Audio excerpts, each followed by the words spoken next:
ముందే ఉడకబెట్టుకోవాలి బోటి, లేదు ఉడకది.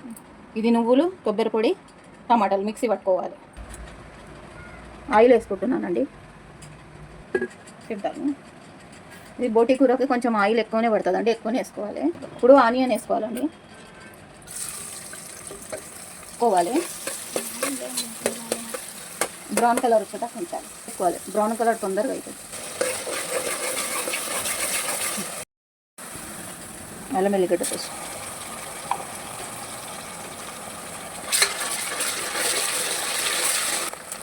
ఇప్పుడు ఫస్ట్ వేసుకోవాలి. మిక్సీ పట్టిన మసాలా వేసుకోవాలి, పేస్ట్, కారం పొడి వేసుకోవాలి,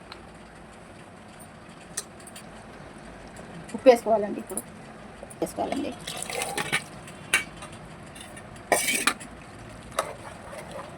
మంచిగా మగ్గాలి. ఇప్పుడు కొత్తిమీర వేసుకోవాలండి, మంచిగా మగ్గాలి. ఇది మగ్గిన తర్వాత దించుకోవాలి. ఇంకా ఇప్పుడు విజిల్ వద్దండి, ఇట్లనే ఉడకాలి. ఇది ఇంకా ఇది అయిపోయిందండి.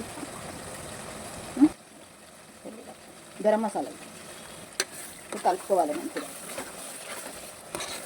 కూరగా ఇది బోటి కూర రెడీ అయిపోయిందండి. మీకు నచ్చితే లైక్ చేయండి, షేర్ చేయండి, సబ్స్క్రైబ్ చేసుకోండి, కామెంట్ కూడా చేయండి ఈ వీడియో నచ్చితే.